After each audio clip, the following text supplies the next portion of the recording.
Good morning everybody. एक बार फिर आप सभी का जीव विज्ञान की ऑनलाइन कक्षा में स्वागत है। डियर स्टूडेंट्स, हमने लास्ट वीडियो में वृक्क नलिका पर आपसे चर्चा की। साथ में हमने आपको बताया है कि मानव के अंदर वृक्क के अलावा अन्य उत्सर्जक अंग भी पाए जाते हैं, जिन पर आपसे हमने चर्चा की। हमने आपको बताया है कि त्वचा, यकृत और फेफड़े भी मानव के अंदर दूसरे अन्य उत्सर्जक अंग होते हैं, जो मानव के अंदर क्या करते हैं, उत्सर्जक पदार्थों को बाहर निकालने का क्या करते हैं, कार्य करते हैं। देखिए, आज जो हम आपसे चर्चा करने जा रहे हैं और वो है हमारा next topic, disorders related to excretion. उत्सर्जन से संबंधित होने वाले रोग, उत्सर्जन से संबंधित होने वाले रोग। ठीक है, आइए बात करते हैं उत्सर्जन से संबंधित होने वाले रोगों पर आपसे चर्चा करने जा रहे हैं।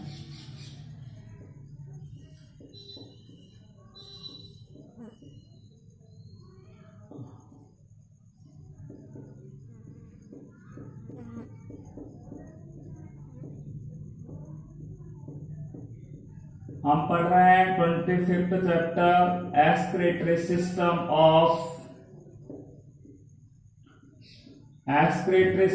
ऑफ ह्यूमन, और आज का हमारा जो टॉपिक है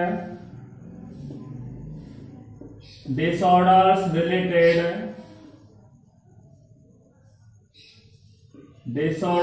रिलेटेड टू एक्सक्रीशन, उत्सर्जन से संबंधित रोग। ठीक है, देखिए उत्सर्जन से बहुत सारे रोग उत्पन्न होते हैं। अब वो किस प्रकार से रोग उत्पन्न होते हैं उस पर हम आपसे बात करते हैं। मानव के अंदर उत्सर्जन की क्रिया में, मानव के शरीर में उत्सर्जन की क्रिया में जब क्या उत्पन्न हो जाती है, इरेगुलरिटी उत्पन्न हो जाती है, अनियमितता उत्पन्न हो जाती है। मानव के शरीर में उत्सर्जन की क्रिया में जब अनियमितता उत्पन्न हो जाती है, तो अनियमितता उत्पन्न होने पर मानव में उत्सर्जन से संबंधित विभिन्न प्रकार के रोग क्या हो जाते हैं, उत्पन्न हो जाते हैं। ठीक है, जिनमें से हम कुछ प्रमुख रोगों पर आपसे आज चर्चा करने जा रहे हैं, और जो है पहला रोग है जिसको बोलेंगे यूरेमिया डिजीज।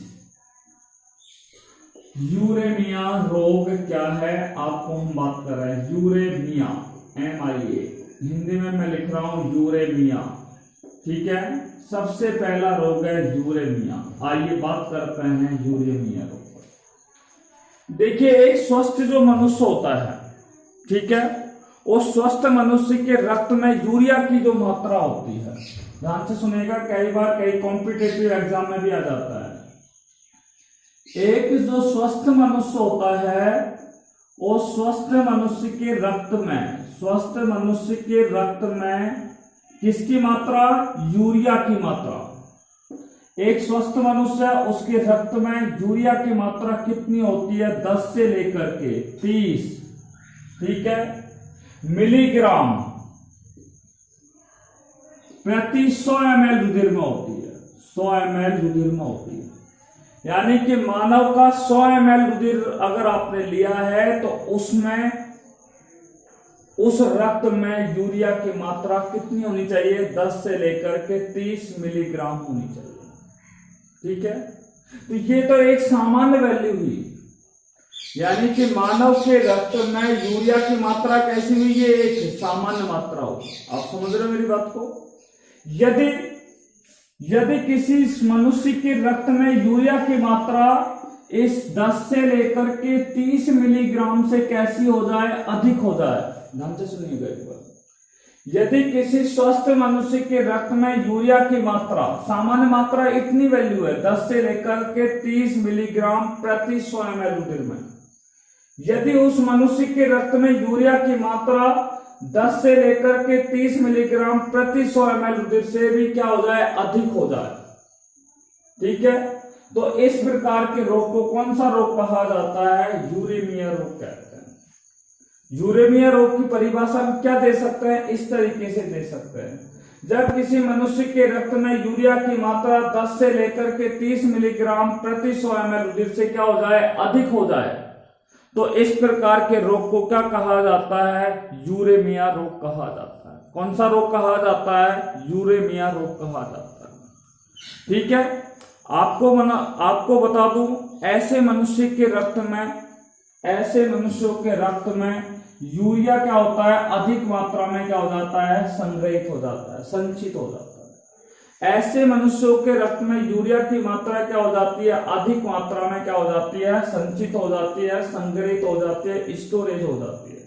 और जब उन मनुष्यों के रक्त में यूरिया की मात्रा अधिक मात्रा में क्या है? उस रक्त में यूरिया की मात्रा अधिक हो जाती है, तो ऐसी स्थिति में उन मनुष्यों की क्या हो जाती है? मृत्यु हो जाती है।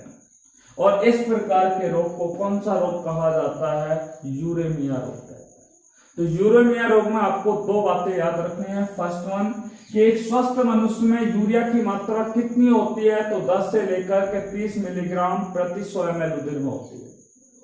यदि इस मात्रा से अधिक यूरिया की मात्रा रक्त में हो जाए तो उस रोग को यूरेमिया रोग कहते हैं। और इस रोग में क्या है? मनुष्य के रक्त में जब यूरिया की मात्रा अधिक संचित हो जाए, धीरे धीरे अधिक मात्रा में संचित हो जाती है, तो इस अवस्था में ये यूरिया उस मनुष्य के रक्त में क्या होता है? एक हानिकारक यूरिया जो होता है वो हानिकारक होता है, और हानिकारक होने के कारण मनुष्य की क्या हो जाती है? मृत्यु हो जाती है। इस प्रकार के रोग को यूरेमिया डिजीज के नाम से क्या है? जाना जाता है। नेक्स्ट डिजीज पर हम जो आपसे बात करने जा रहे हैं और वो है हमारी गाउट रोग। Gout, not doubt. ठीक है, गाउट रोग पर हम बात कर रहे हैं। देखिए, गाउट रोग किस प्रकार से मनुष्य के शरीर के अंदर होता है। आपको बता दें, गाउट जो रोग होता है वो एक प्रकार का जेनेटिकल डिजीज होता है। जेनेटिकल का अर्थ होता है आनुवंशिक रोग, और आनुवंशिक रोग आपको पता है माता पिता के लक्षणों का एक पीढ़ी से दूसरी पीढ़ी में होने वाले स्थानांतरण को ही क्या कहा जाता है? कौन सा रोग कहा जाता है? जेनेटिक डिजीज कहा जाता है। ठीक है, यानी कि उसे हम आनुवंशिकता भी कहते हैं। मानव के लक्षणों का, यानी कि जनक के लक्षणों का एक पीढ़ी से दूसरी पीढ़ी में होने वाले स्थानांतरण की क्रिया को आनुवंशिकता कहते हैं। अब मान लीजिए किसी जनक के अंदर ये गाउट रोग है, तो उसके एक पीढ़ी से दूसरी पीढ़ी में ये रोग क्या है? चलता रहेगा। इसलिए ये कौन सा रोग कहलाएगा? एक प्रकार का जेनेटिकल डिजीज कहलाएगा। कौन सा रोग कहलाएगा? जेनेटिकल डिजीज के नाम से इसे क्या है? जाना जाता है। बात समझ में आ गई? तो आपको हमने बताया कि गाउट रोग जो होता है वो एक जेनेटिकल डिजीज होती है, आनुवंशिक रोग होता है, जेनेटिकल डिजीज होती है। नंबर एक बात आपको याद रखनी है। दूसरी बात है कि ऐसे मानव के रक्त में, ठीक है, ऐसे मनुष्यों के रक्त में किसकी मात्रा अधिक हो जाती है? यूरिक अम्ल की मात्रा अधिक हो जाती है। जब मनुष्य के रक्त में यूरिक अम्ल की मात्रा क्या हो जाती है? अधिक हो जाती है। यूरेमिया रोग में तो यूरिया की मात्रा अधिक हो गई थी, किस में हो गई थी? रक्त में हो गई थी। और गाउट रोग के अंदर क्या होता है कि जो रक्त होता है उसमें यूरिक अम्ल की मात्रा कैसी हो जाती है? अधिक हो जाती है। जब यूरिक अम्ल की मात्रा जब अधिक हो जाती है तो मनुष्य के शरीर में जो संधियां होती हैं, ठीक है, जो जॉइंट्स होते हैं, मनुष्य के शरीर के अंदर क्या होती है? संधियां होती हैं। संधियों के अलावा जो किडनी होती है, किडनी के अंदर क्या होते हैं? ऊतक होते हैं। ठीक है, तो आपको बता दूं ये यूरिक अम्ल होता है वो संधियों के अंदर क्या हो जाता है? जमा हो जाता है। वृक्क ऊतकों में क्या हो जाता है? जमा हो जाता है। यानी कि यूरिक अम्ल होता है वो मनुष्य के जो जॉइंट्स होते हैं, संधियां होती हैं, ठीक है, उन संधियों के अंदर जमा हो जाता है, या फिर जो किडनी के टिश्यूज होते हैं, ठीक है, वृक्क ऊतक होते हैं, उन वृक्क ऊतकों के अंदर ये यूरिक अम्ल क्या हो जाता है? जमा हो जाता है। ठीक है, और जमा होने पर क्या होता है? गाउट रोग मनुष्य के अंदर हो जाता है। कौन सा रोग हो जाता है? गाउट रोग हो जाता है। इस रोग में क्या होता है कि मनुष्य को बहुत अधिक पीड़ा होती है, पेन होता है। ठीक है, आपको बता दूं यह रोग कब होता है, जब मनुष्य के शरीर से जल क्या होता है, बाहर निकल जाता है, यानी कि डिहाइड्रेशन हो जाता है, जल का निर्जल, यानी कि गाउट रोग होता है वो निर्जलीकरण के कारण होता है, डिहाइड्रेशन के कारण होता है। दूसरा, हम लोग जब बहुत ज्यादा उपवास रखते हैं, फास्टिंग करते हैं, तो फास्टिंग रखने के कारण भी मनुष्य के अंदर कौन सा रोग हो जाता है, गाउट रोग हो जाता है। और एक रोग होता है डायूरेटिक, डायूरेटिक के कारण भी ये रोग हो जाता है।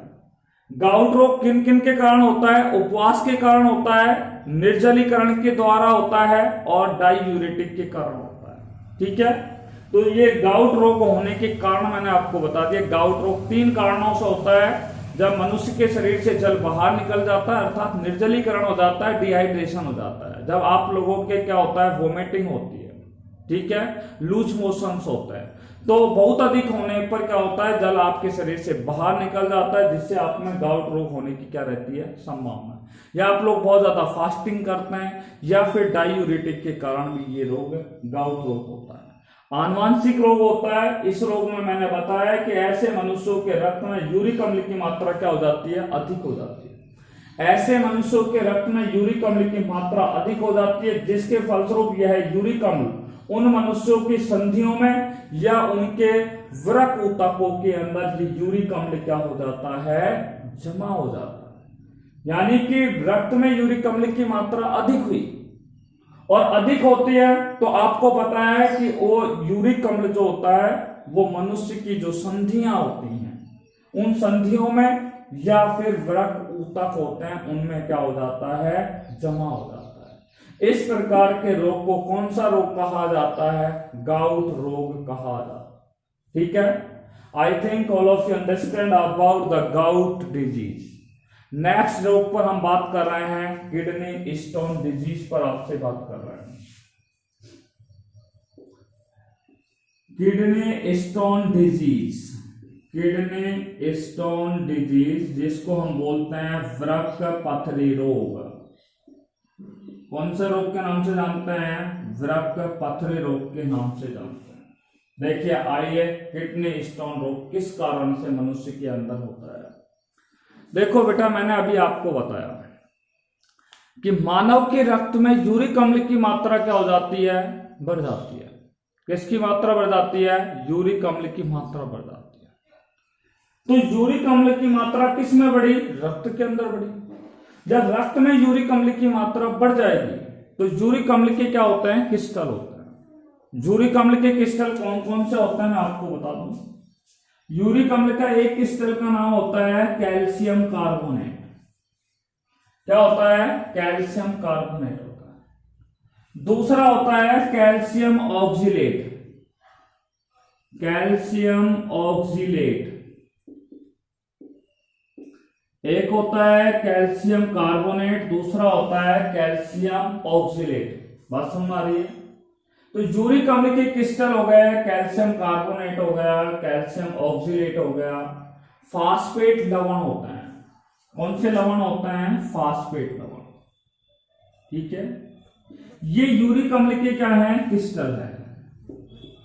किसके क्रिस्टल है, यूरिक अम्ल के क्या है, क्रिस्टल है। यूरिक अम्ल किस में पाया जाता है, मैंने आपको बताया रक्त में पाया जाता है, ब्लड के अंदर पाया जाता है। अभी मैंने आपको बताया कि मानव के रक्त में यूरिक अम्ल की मात्रा अधिक पाई जाती है या अधिक हो जाती है। तो ये यूरिक अम्ल के जो क्रिस्टल, यूरिक अम्ल के कौन कौन से क्रिस्टल होते हैं, calcium carbonate, calcium oxalate, phosphate लवण। और ये कैल्शियम कार्बोनेट, कैल्शियम ऑक्जिलेट और फास्फेट के जो लवण होते हैं ये कहां पर जमा हो जाते हैं, पथरी के रूप में क्या हो जाते हैं, जमा हो जाते हैं। ठीक है, कहां पर जमा हो जाते हैं, पथरी के रूप में जमा हो जाते हैं। अब होते कहां पर जमा है, मैंने आपको बताया था। ठीक है, ये हमारी किडनी होती है। ठीक है, ये यूरिटर होता है और यहाँ पर वृक्क नाभि होती है जो कीपाकार संरचना में होती है, जिसे रीनल पेल्विस के नाम से जानते हैं, रीनल पेल्विस के नाम से जानते हैं। तो ये यूरिक अम्ल के जितने भी क्रिस्टल होते हैं वो वृक्क नाभि पर क्या हो जाते हैं या रीनल पेल्विस पर क्या हो जाते हैं, जमा हो जाते हैं। और किस रूप में होते हैं ये जमा, पथरी के रूप में क्या हो जाते हैं, जमा हो जाते हैं। किसके रूप में जमा हो जाते हैं, पथरी के रूप में क्या हो जाते हैं, जमा हो जाते हैं। जिससे क्या होता है, कभी यहाँ जमा हो जाता है तो मनुष्य को क्या होता है, पीड़ा होती है। ऐसे रोगियों को दर्द होता है, बहुत ज्यादा पेन होता है।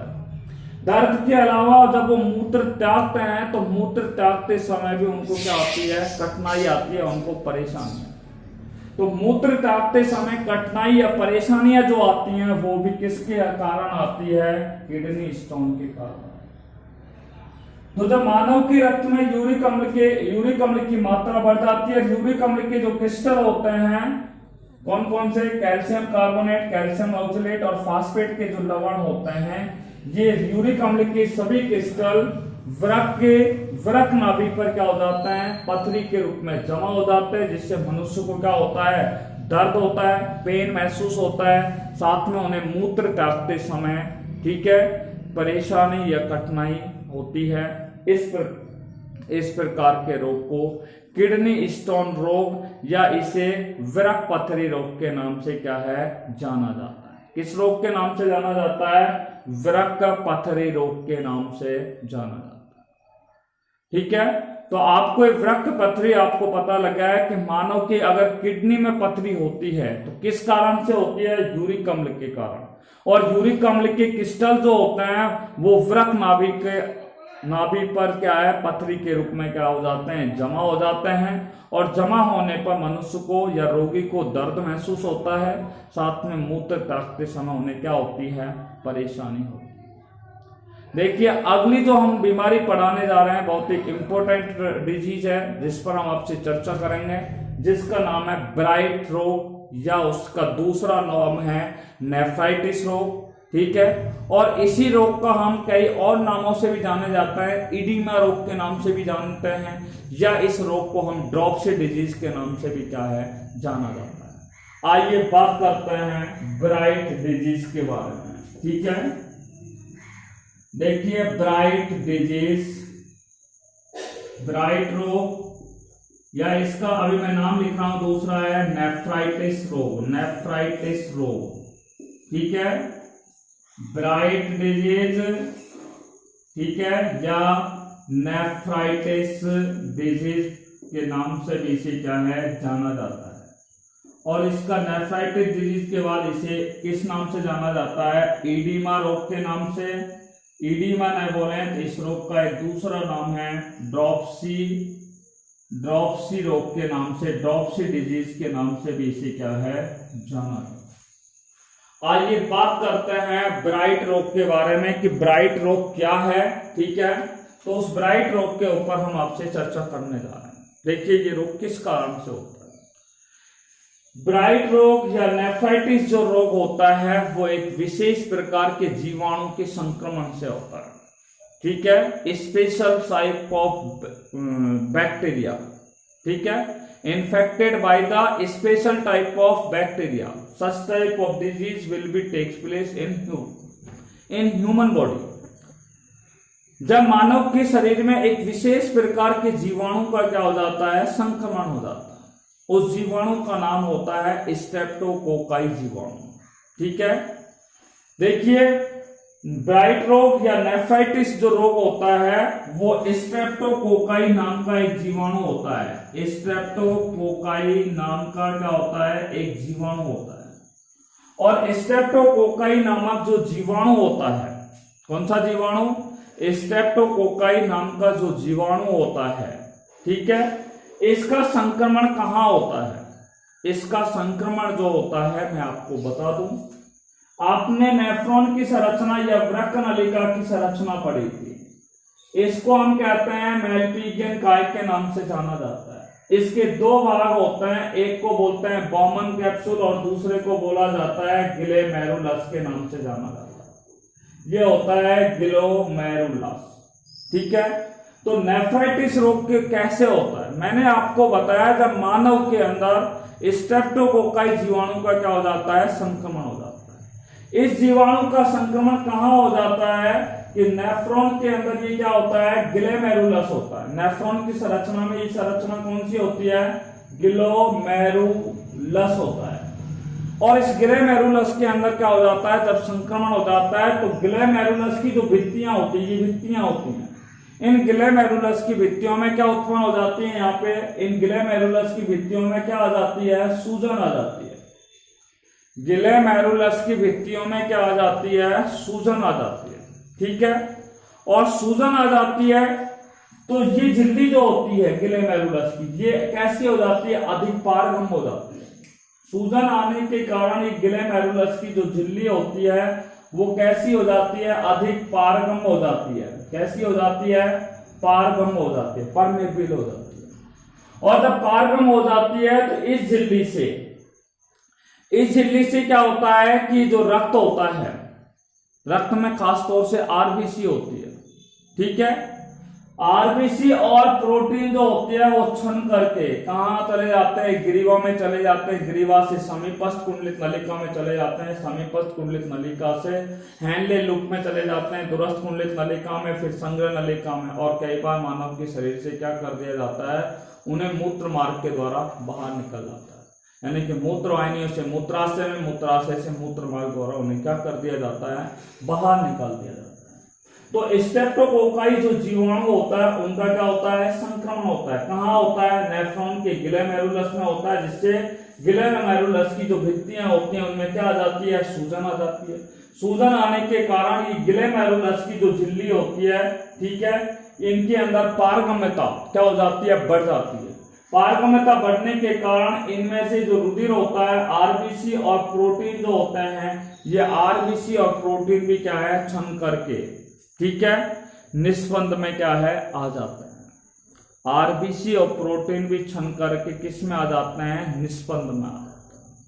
ठीक है, अब देखिए यदि इसका इलाज हमारे द्वारा नहीं किया गया तो हमारे शरीर में लाल रुधिर कणिकाओं की कमी हो जाएगी, प्रोटीन की मात्रा कम हो जाएगी। प्रोटीन क्या है, हमारे शरीर से मूत्र के माध्यम से उत्सर्जित हो जाएगा, तो हम लोग क्या हो जाएंगे, कमजोर हो जाएंगे। ठीक है, हमारे अंदर क्या है, जो पावर होगी, स्ट्रेंथ होगी, वो कम हो जाएगी। यदि इस ब्राइट या नेफ्राइटिस रोग का इलाज या ट्रीटमेंट हमारे द्वारा नहीं किया गया, ठीक है, तो जब नेफ्राइटिस रोग का इलाज नहीं होता है तो नहीं होने पर क्या है, जो ऊतक होते हैं हमारे शरीर के अंदर, जो ऊतक होते हैं, उन ऊतकों में तरल पदार्थ धीरे धीरे क्या हो जाता है, जमा हो जाने लगता है। तरल पदार्थ जब जमा हो जाता है तो मानव के शरीर की जो टांगे होती हैं, लेग्स होती हैं, वो क्या हो जाती हैं, फूल जाती हैं।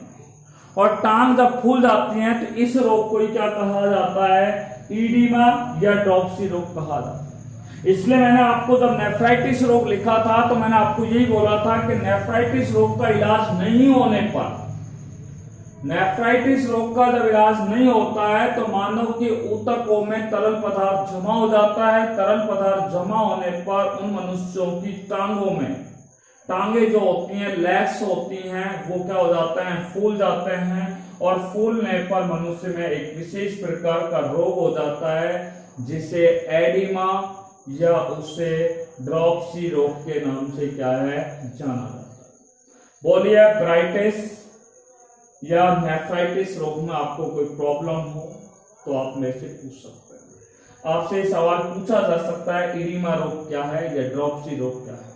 ठीक है, तो नेफ्राइटिस रोग का जब इलाज नहीं होता है तो ऊतकों में तरल पदार्थ जमा हो जाता है जिससे मनुष्य की टांगे, लेग्स जो होती है वो फूल जाती हैं, जिस रोग को इडिमा या ड्रॉप्सी रोग के नाम से उसे क्या है, जाना जाता है।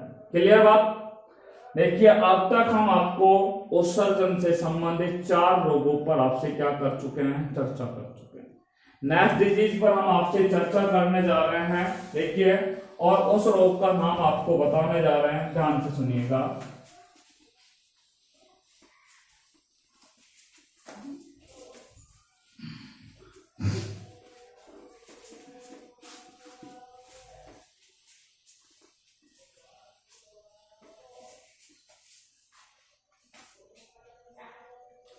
नेक्स्ट डिजीज है जिस पर हम बात करने जा रहे हैं, 5th डिजीज पे हम बात कर रहे हैं, ग्लाइकोसूरिया।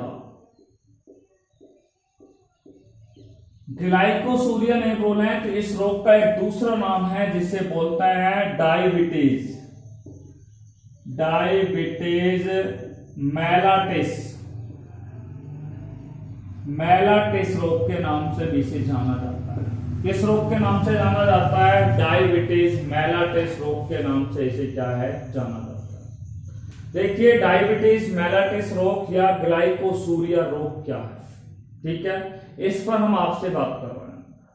देखिए ये एक हार्मोनल टाइप की डिजीज भी हम इसको कह सकते हैं, यानी कि हार्मोनों की कमी से होने वाला रोग होता है।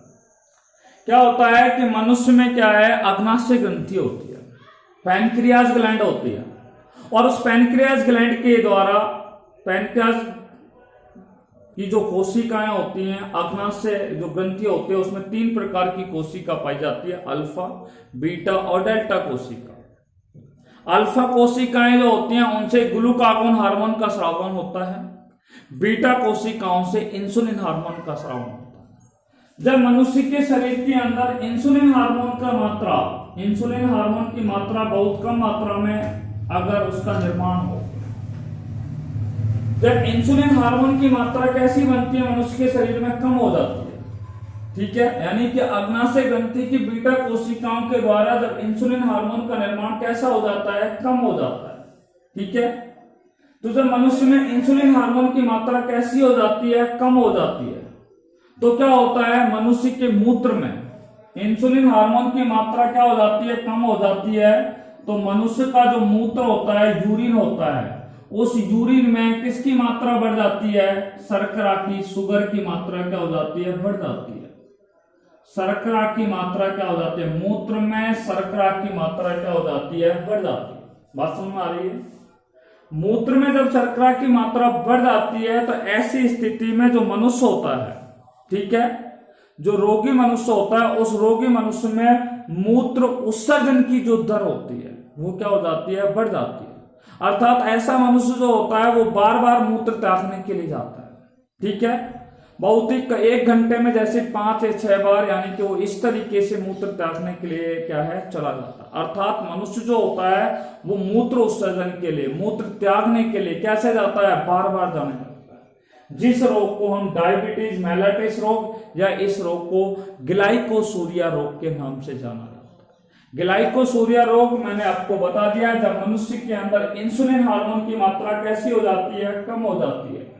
मनुष्य में जब इंसुलिन हार्मोन की मात्रा कम हो जाती है तो ऐसे मनुष्य के मूत्र में शर्करा की मात्रा बढ़ जाती है, और जब मूत्र में शर्करा की मात्रा बढ़ जाती है तो इस अवस्था में ऐसे रोगी मनुष्यों के द्वारा मूत्र के उत्सर्जन की दर क्या हो जाती है, बढ़ जाती है। अर्थात ऐसे मनुष्य मूत्र त्यागने के लिए कैसे जाते हैं, बार बार जाते हैं। जिस रोग को ग्लाइकोसूरिया या उसे डायबिटीज मेलाइटिस रोग के नाम से क्या है, उसे जाना जाता है, ठीक है।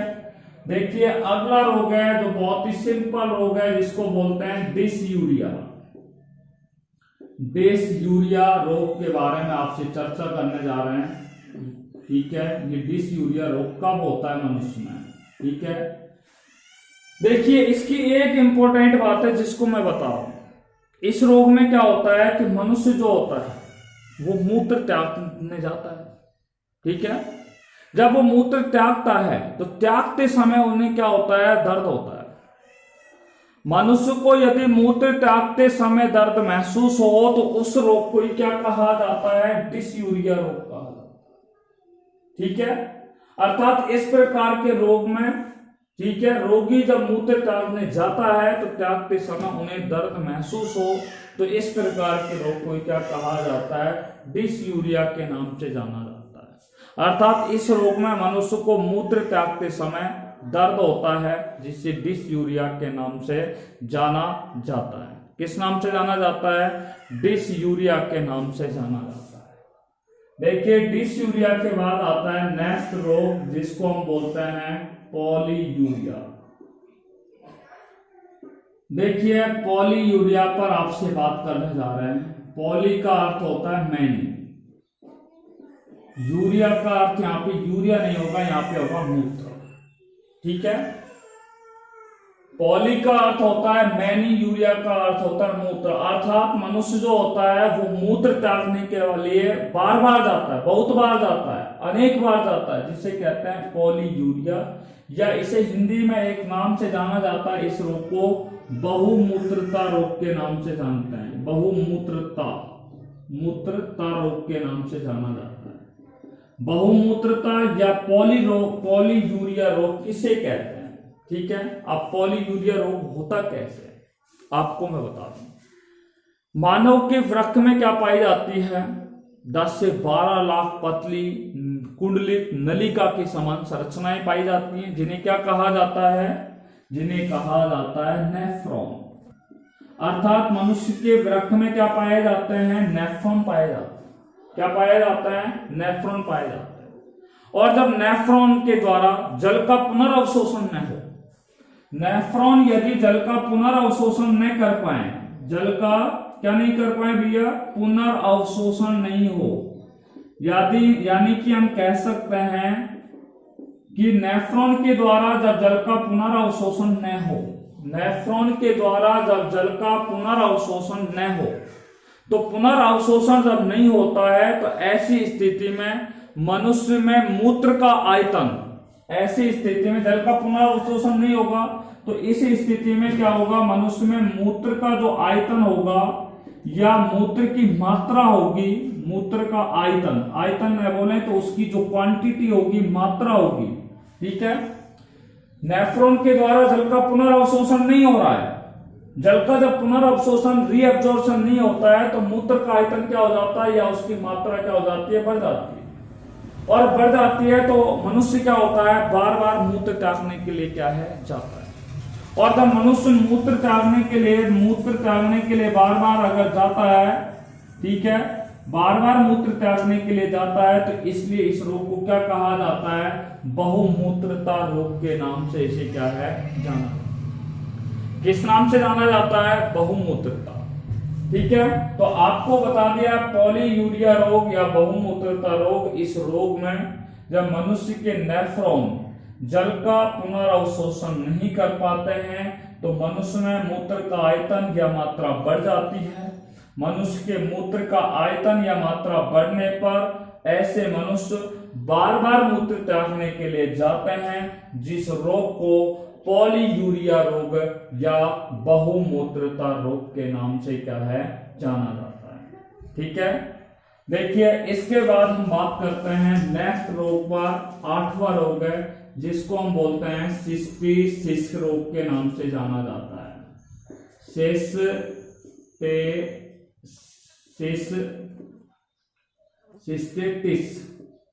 ठीक है। देखिए सिस्टिस रोग क्या है, इस पर आपसे हम बात कर रहे हैं। सिस्टिस रोग क्या है, ये रोग जो होता है वो किसके कारण होता है, ये भी जीवाणुओं के संक्रमण के कारण होता है। जब मनुष्य के अंदर जीवाणुओं का संक्रमण होता है तो जीवाणुओं का जब मनुष्य में संक्रमण होता है तो रासायनिक पदार्थों का प्रभाव, कौन से पदार्थों का, रासायनिक पदार्थों का प्रभाव होने लगता है। साथ में जो भौतिक कारक होते हैं, ठीक है, जब मनुष्य में जीवाणुओं का संक्रमण हो जाता है तो रासायनिक पदार्थों का प्रभाव, साथ में जो भौतिक कारक होते हैं, उन भौतिक कारकों के कारण मनुष्य में कौन सा रोग हो जाता है, सिस्टिस रोग हो जाता है। इस रोग में क्या होता है कि मनुष्य का जो मूत्राशय होता है, ठीक है, यूरिनरी ब्लैडर होता है, मनुष्य का जो यूरिनरी ब्लैडर होता है उसमें क्या आ जाती है, सूजन आ जाती है। मनुष्य के मूत्राशय में क्या आ जाती है, सूजन आ जाती है, जिस रोग को सिस्टिस रोग के नाम से जाना जाता है। और जब मूत्राशय में सूजन आ जाती है तो मूत्र त्यागने में क्या आती है, कठिनाई आती है, परेशानी आती है, जिस रोग को हम क्या कहते हैं, सिस्टिस रोग कहते हैं। अर्थात जीवाणुओं का संक्रमण जब हो जाता है तो वहां पे रासायनिक कुछ पदार्थ होते हैं, उनके प्रभाव के कारण तथा भौतिक कारकों के कारण क्या होता है, मनुष्य के मूत्राशय के अंदर क्या आ जाता है, सूजन आ जाती है। और सूजन आने के कारण मनुष्य को मूत्र त्यागने में क्या आती है, परेशानी आती है, कठिनाई महसूस होती है, जिस रोग को सिस्टिस रोग कहा जाता है। कौन सा रोग कहा जाता है, सिस्टिस रोग कहा जाता है। और सबसे अगला हम जो लास्ट बात कर रहे हैं ओलिगो यूरिया। ठीक है, देखिए नेक्स्ट डिजीज पर आपसे बात करने जा रहे हैं, ओलिगो यूरिया। ओलिगो यूरिया रोग क्या है, इस पर आपसे बात कर रहे हैं। ठीक है, देखिए ओलिगो यूरिया जो रोग होता है, इस रोग में क्या होता है, मनुष्य में जो मूत्र होता है, ठीक है, उसकी सामान्य मात्रा होती है। मैंने आपको बताया एक मनुष्य एक दिन में लगभग सामान्य रूप से उसके अंदर 1 लीटर से लेकर के या 1.5 लीटर से 2 लीटर तक वो मूत्र का क्या करता है, उत्सर्जन करता है। एक मनुष्य के द्वारा एक दिन में 1.5 से लेकर के 2 लीटर मूत्र का क्या किया जाता है, उत्सर्जन किया जाता है।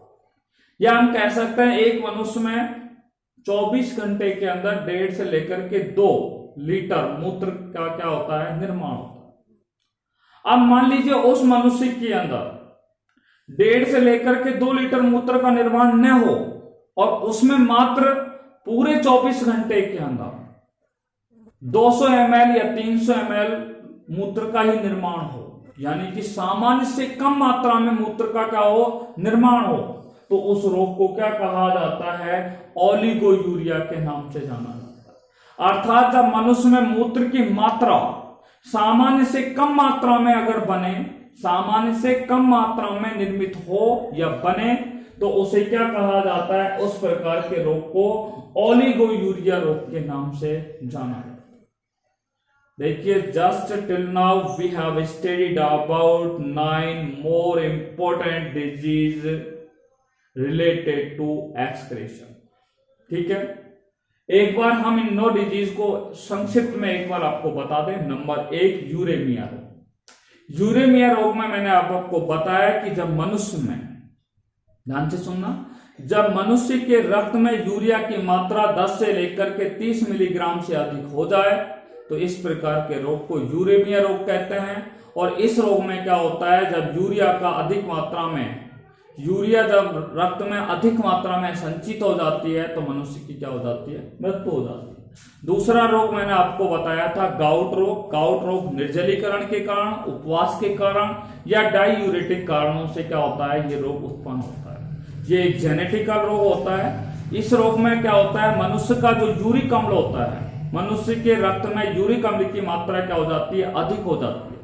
तो ये यूरिक अम्ल जो होता है वो संधि और वृक्क ऊतकों में क्या हो जाता है, जमा हो जाता है। ठीक है, जिससे क्या होता है, मनुष्य को मूत्र त्यागने में क्या आती है, परेशानी आती है। साथ में उनकी संधियों में जॉइंट पेन क्या हो जाता है, स्टार्ट हो जाता है। ठीक है, आपने देखा होगा बुजुर्ग लोग जो होते हैं उनको बैठने उठने में प्रॉब्लम होती है घुटनों से, ठीक है, बाय द नीज। वो इसलिए होती है क्यों होती है, क्योंकि उनके जो जॉइंट्स होते हैं उनमें यूरिक अम्ल का क्या हो जाता है, जमा होता है। ठीक है, और यूरिक अम्ल जब यानी कि जमा हो जाता है तो वहां पे उनकी संधियों के अंदर जो फ्लेक्सिबिलिटी होती है, ठीक है, वो समाप्त हो जाती है। वहां पे क्या आ जाती है, स्टफनेस आती है, दृढ़ता आ जाती है, जिसके कारण उनके जो हाथ पैर होते हैं वो मुड़ नहीं पाते। जहां पे संधियां होती हैं वो एक प्रकार से अकड़ जाते हैं, उनको क्या है, बहुत अधिक पीड़ा होती है। ठीक है, दर्द होता है। अगला मैंने आपको बताया किडनी स्टोन को। मानव की वृक्क श्रोणी में जब यूरिक अम्ल का क्या है, यूरिक अम्ल के जो क्रिस्टल होते हैं, कैल्शियम कार्बोनेट के, कैल्शियम ऑक्जेलेट के या फास्फेट लवण जो होते हैं, वो पथरी के रूप में वृक्क श्रोणी या वृक्क नाभि के अंदर क्या हो जाते हैं, जमा हो जाते हैं। ठीक है, जिससे मनुष्य को क्या होता है, दर्द भी होता है और मूत्र त्यागते समय क्या होता है, कठिनाई आती है, परेशानी महसूस होती है। ब्राइट डिजीज आपको हमने बताया था, ब्राइट या नेफ्राइटिस रोग में ये जो रोग होता है वो एक विशेष प्रकार का जीवाणु होता है जिसका नाम मैंने बताया स्ट्रेप्टोकोकाई जीवाणु के संक्रमण से होता है। जब स्ट्रेप्टोकोकाई जीवाणु मानव के शरीर के अंदर किसमें क्या कर देता है, मानव के शरीर का जो नेफ्रॉन होता है उस नेफ्रॉन के ग्लोमेरुलस भाग में क्या कर देता है भैया, संक्रमण कर देता है। तो ग्लोमेरुलस वाला भाग में सूजन आ जाती है, जिससे ग्लोमेरुलस की जो झिल्लियां होती हैं उसकी पारगम्यता क्या हो जाती है, अधिक हो जाती है, जिससे आरबीसी और प्रोटीन क्या होते हैं वो निस्पंद में आ जाते हैं। और निस्पंद में आने के कारण ठीक है, मनुष्य में ब्राइट रोग या नेफ्राइटिस रोग हो जाता है। ठीक है, यदि इस रोग का इलाज नहीं होता है तो ऊतकों में तरल पदार्थ जमा हो जाते हैं, जिससे मनुष्य की टांगें फूल जाती हैं, जिस रोग को एडिमा या उस रोग को ड्रॉप्सी रोग के नाम से क्या है जाना जाता है। उसके बाद हमने आपसे बात की थी ग्लाइकोसूरिया रोग, जिसको हम डायबिटीज मेलाइटिस रोग के नाम से जाना जाता है। इस रोग में क्या होता है, मनुष्य के शरीर में इंसुलिन हार्मोन की मात्रा क्या हो जाती है, कम हो जाती है। इंसुलिन हार्मोन की मात्रा कम होने पर मनुष्य के अंदर मूत्र में शर्करा की मात्रा क्या हो जाती है, अधिक हो जाती है, और शर्करा की मात्रा अधिक होने पर मनुष्य मूत्र त्यागने के लिए बार बार जाता है, इसलिए इस रोग को क्या है, डायबिटीज मेलाइटिस रोग के नाम से भी क्या है जाना जाता है। डिसयूरिया रोग मैंने आपसे बात की थी। डिसयूरिया रोग में क्या होता है कि मनुष्य को मूत्र त्यागते समय केवल दर्द महसूस होता है। ठीक है, मनुष्य को मूत्र त्यागते समय दर्द महसूस हो तो जिस रोग को कहा जाता है डिसयूरिया रोग के नाम से जाना जाता है। पॉलीयूरिया रोग जिसे बहुमूत्रता रोग के नाम से जाना जाता है। मैंने बताया कि मानव के नेफ्रॉन, मानव के शरीर के अंदर वृक्क होते हैं, वृक्क में ठीक है 10 से 12 लाख पतली लंबी कुंडलित नलिकाएं पाई जाती हैं, जिन्हें नेफ्रॉन कहते हैं। नेफ्रॉन को वृक्क की संरचनात्मक और क्रियात्मक इकाई कहा जाता है। नेफ्रॉन के द्वारा जब जल का पुनर्अवशोषण नहीं होता है तो मूत्र का आयतन बढ़ जाता है, और मूत्र का आयतन बढ़ जाता है तो ऐसे रोगी मूत्र त्यागने के लिए बार बार जाते हैं, इसलिए इस रोग को पॉलीयूरिया या इसे बहुमूत्रता रोग कहा जाता है। उसके बाद हमने आपसे बात की थी सिस्टेसिस रोग। सिस्टेसिस रोग भी जीवाणु के संक्रमण के कारण होती है, जिससे क्या है मनुष्य के शरीर के अंदर जो रासायनिक पदार्थों का प्रभाव होता है और भौतिक कारक होते हैं, उन भौतिक कारकों के कारण ये सिस्टेसिस रोग हो जाता है, जिससे मनुष्य के मूत्राशय में क्या आ जाती है, सूजन आ जाती है, और मनुष्य के मूत्राशय में सूजन आने के कारण मनुष्य को मूत्र त्यागने में कठिनाई आती है। नेक्स्ट है ओलिगोयूरिया। जब मनुष्य में मूत्र की मात्रा सामान्य से कैसी हो जाती है, कम बनती है। जब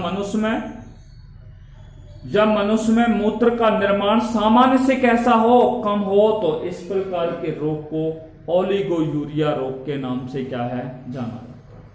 ठीक है, देखिए आज हमने ये 9 रोगों पर आपसे चर्चा की है। नेक्स्ट वीडियो में आपसे जो शेष रोग और रह गए हैं उन पर आपसे चर्चा करेंगे। Till then take care bye corona, be safe, be happy at your home. Thanks very much.